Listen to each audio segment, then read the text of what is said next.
আসসালামু আলাইকুম। স্টুডেন্ট কর্নারের পক্ষ থেকে তোমাদের সবাইকে স্বাগতম। আমি সাব্বির হোসেন, মানারাদ ইন্টারন্যাশনাল ইউনিভার্সিটির স্টুডেন্ট।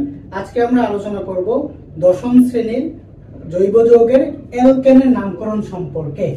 অ্যালকেন কি? প্রথমে জানতে হবে অ্যালকেন কি। অ্যালকেন হলো একটা সম্পৃক্ত হাইড্রোকার্বন। আচ্ছা, তোমরা অনেকে জানো না সম্পৃক্ত হাইড্রোকার্বন মানে কি। মানে হাইড্রোকার্বনটা কি আসলে? হাইড্রোকার্বন হলো তোমার কার্বন আর হাইড্রোজেনের সমন্বয়ে গঠিত একটা যৌগ। কার্বন ও হাইড্রোজেন এর সমন্বয়ে গঠিত একটা যৌগ হলো আমার কি হাইড্রোকার্বন।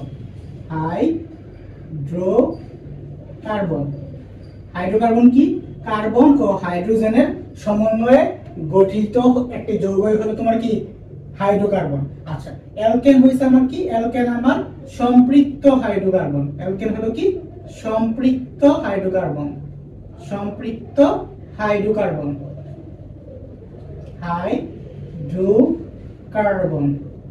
অ্যালকেন হলো আমার সম্পৃক্ত হাইড্রোকার্বন। আচ্ছা, অ্যালকেনের সাধারণ সংকেত একটা আছে। অ্যালকেনের সাধারণ সংকেতটা আমি এখানে উপরের দিকে লিখে রাখলাম, CnH2n H2n প্লাস 2। অ্যালকেনের সাধারণ সংকেত কি?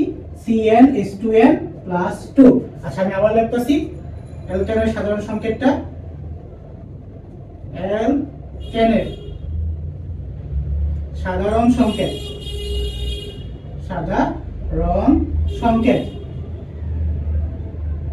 সাধারণ সংকেত কি? CnH2n প্লাস 2 অ্যালকেনের সাধারণ সংকেত। আচ্ছা, অ্যালকেনের ক্ষেত্রে তোমার নামের শেষে আচ্ছা সাধারণ সংকেত CnH2n প্লাস 2। অ্যালকেনে তোমার কার্বন কার্বন একক বন্ধন থাকে। অ্যালকেনের ক্ষেত্রে কার্বন কার্বন একক বন্ধন থাকে। কার্বন আর কার্বন একক বন্ধন বিদ্যমান থাকে। একক বন্ধন বিদ্যমান থাকে। একক বন্ধন বিদ্যমান থাকে। একক বন্ধন বিদ্যমান থাকে। অ্যালকেনের ক্ষেত্রে কার্বন কার্বন একক বন্ধন বিদ্যমান থাকে। আচ্ছা, অ্যালকেনের ক্ষেত্রে নামের শেষে তোমার নামের শেষে n যুক্ত করতে হয়। নামের শেষে n যুক্ত করতে হয়।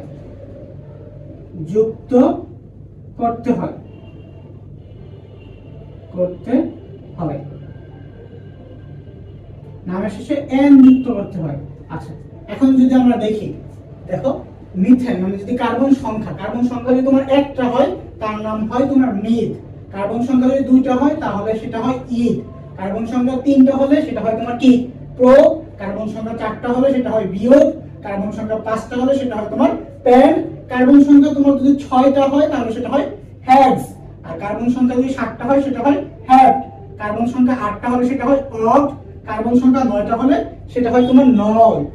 আর কার্বন সংখ্যা 10টা হলে ডেক, নন ডেক।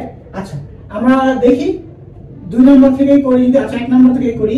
1 নম্বর কার্বন সংখ্যা যদি 1 হয় তাহলে সাধারণ সংখ্যার সাথে মিলাও। সাধারণ সংখ্যার কার্বন সংখ্যা তুমি করে দিবা একটা, মানে কি n এর মান 1। n এর মান 1 যদি দাও তাহলে হাইড্রোজেন আসে তোমার কয়টা? 2 ইনটু কত হবে? n এর জায়গায় বসাইলে তুমি কত?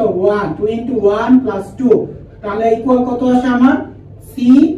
আচ্ছা, এই 1 না লিখলেও চলো, তাহলে কত আসে আমার? C 2 কে 2 আর 2 কত? 4 CH4। আচ্ছা, এটা যদি আমরা ভাঙায় লিখি, কার্বন একটা দিলাম, কার্বনের যোজনী হইছে তোমার 4।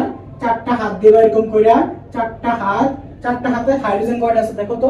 হাইড্রোজেন আছে আমার 4টা। 4টা হাইড্রোজেন জাস্ট বসাই দাও। একটা হাইড্রোজেন, দুইটা হাইড্রোজেন, তিনটা হাইড্রোজেন, 4টা হাইড্রোজেন। এটার নাম হইছে তোমার কি? দেখো নামটা যদি দেখি আমরা, মিথ। কার্বন সংখ্যা যদি একটা হয় তাহলে সেটা হয় তোমার কি মিথ। মিথের সাথে আমার দেখো অ্যালকেনের ক্ষেত্রে নামের শেষে কি যুক্ত করতে হয়? n যুক্ত করতে হয়। সো আমি এর সাথে n যুক্ত করে দেব, তাহলে হইতেছে কি মিথেন। মিথ যুগ n, মিথেন। এটা হলো আমার কি মিথেন, CH4 মিথেন। আশা করি তোমরা বুঝতে পারছো। দেন যদি আমরা ইথেনটা নিই, ইথ যুগ কি হবে? n, তাহলে কি হবে আমার? ইথেন। ইথ যুগ n, ইথেন। এবার যদি আমরা বিউট নেই, বিউট যুগ n, বিউটেন। এবার যদি আমরা অক দেই, আরেকটা নিয়ে আমরা কয়টা অক্ট যোগ n, অক্ট যোগ n, তাহলে হবে আমার কি অক্টেন, অক্টেন, অক্টেন। দেখো অক্ট যোগ n হইতেছে আমার কি অক্টেন। সিমিলারলি তুমি বাকিগুলো করতে পারবা, নন যোগ n, নন n, হেক্স যোগ n, হেপ্টেন, হেক্স যোগ n, হেক্সেন, বাকিগুলো তুমি নামকরণ করে নিতে পারবা। আচ্ছা আমরা এখন বাকিগুলো দেখি।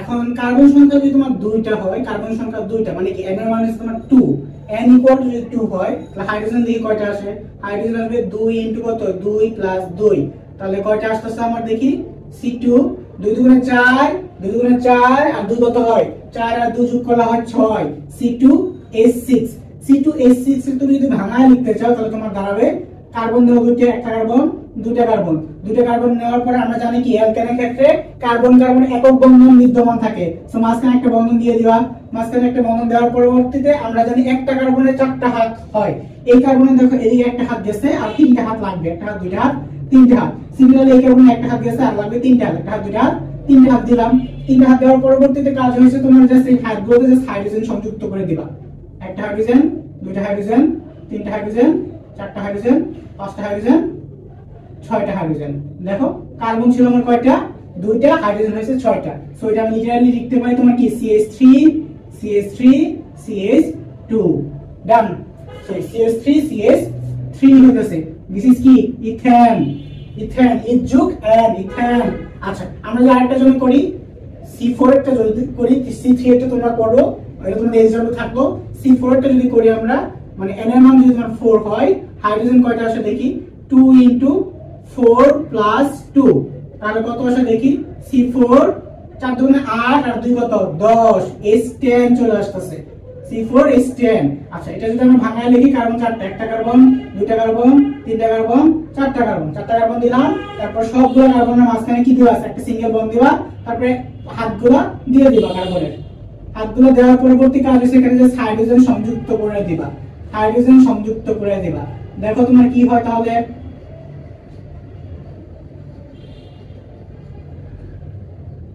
আচ্ছা তাহলে আমরা দেখি কি দেখা যাচ্ছে, প্রথম কার্বনে দেখো 3টা হাইড্রোজেন আছে, প্রথম কার্বনের সাথে তোমার কি 3টা হাইড্রোজেন আছে, তাহলে প্রথম কার্বনে হবে তোমার কি CH3 সিঙ্গেল বন্ড, তারপর দ্বিতীয় কার্বনে তোমার হাইড্রোজেন আছে কয়টা, দ্বিতীয় কার্বনে হাইড্রোজেন আছে তোমার কয়টা, দুইটা, CH2 সিঙ্গেল বন্ড, আর তারপর তৃতীয় কার্বনে হাইড্রোজেন আছে আবার কয়টা, তৃতীয় কার্বনে হাইড্রোজেন আছে আমার দুইটা, আবার কি CH2 আবার সিঙ্গেল বন্ড, তারপরে চতুর্থ কার্বনে হাইড্রোজেন আছে আবার কি 3টা হাইড্রোজেন আছে CH3, এটার নাম কি, এটার নাম হইলো আমার বিউটেন, বিউটেন, বিউট যোগ n, বিউটেন। ঠিক আছে, আসলে তোমরা সবাই বুঝতে পারছো। নেক্সট আমরা কোনটা করব, নেক্সট আমরা হেপ্ট করি, 7 কার্বন দিয়ে করি, বাকিগুলো তোমরা করে তোমাদের জন্য एग्जांपल থাকবে। হেপ্ট করি 7টা কার্বন দিয়ে করি, C7H2 ইনটু কত 7 প্লাস 2, তাহলে কত আসে C7 এর 7 গুণ 14 আর 2 কত 14 আর 2 হইছে তোমার 16, হাইড্রোজেন আসবে তোমার 16টা। আচ্ছা এটা যদি একটু বড় হবে তাই আমি নিচে লিখি, ভাঙায় দিয়ে লিখি 7টা কার্বন, একটা কার্বন, দুইটা কার্বন, 3টা কার্বন, 4টা কার্বন, 5টা কার্বন, 6টা কার্বন, 7টা কার্বন দিলাম, তারপর প্রত্যেকটা কার্বনের মাঝখানে আমরা কি সিঙ্গেল বন্ডটা দিয়ে দিলাম, সিঙ্গেল বন্ডটা দেওয়ার পরবর্তী কাজ হচ্ছে আমরা হাতগুলো পূর্ণ করে দেওয়া, কার্বনের হাতগুলো পূর্ণ করে দিলাম, কার্বনের হাতগুলো পূর্ণ করে দিলাম, তারপর এখানে হাইড্রোজেন সংযুক্ত করে দিবা, হাইড্রোজেন সংযুক্ত করে দিলাম, হাইড্রোজেন সংযুক্ত করে দিলাম,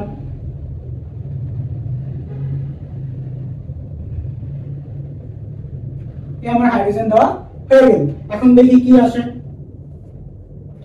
তাহলে কয়টা আসছে প্রথম কার্বনের সাথে, দেখো তোমার কয়টা। আচ্ছা এটা আমরা নিচে লিখি, এখানে ধরবে না আমাদের, প্রথম কার্বনের সাথে তোমার 3টা হাইড্রোজেন আছে, তাহলে আমরা লিখব কি CH3, তারপর দ্বিতীয় কার্বনের সাথে তোমার কয়টা হাইড্রোজেন, দুইটা হাইড্রোজেন, CH2, তৃতীয় কার্বনের সাথে আবার কি দুইটা হাইড্রোজেন, CH2, চতুর্থ কার্বনের সাথে কি দুইটা হাইড্রোজেন, CH2, পঞ্চম কার্বনের সাথে দুইটা হাইড্রোজেন, CH2, ষষ্ঠ কার্বনের সাথে কি দুইটা হাইড্রোজেন, CH2, আবার সপ্তম কার্বন মানে শেষের কার্বন আবার কি 3টা হাইড্রোজেন আছে। তাহলে দেখো তোমার কি আসে C7H কত আসছে, H তোমার 16টা হাইড্রোজেন, 16টা হইতেছে। ঠিক আছে, এটার নাম হলো আমার কি হেপ্ট যোগ এন, হেপ্টেন। আশা করি তোমরা সবাই বুঝতে পারছো। নেক্সট তোমরা অক্টেন, ননেন, ডেকেন, ইসডব্লিউ কইরো। আর আমরা পরবর্তী ক্লাসে ইনশাআল্লাহ অ্যালকিন নিয়ে আলোচনা করব। ততক্ষণ ভালো থেকো। আসসালামু আলাইকুম।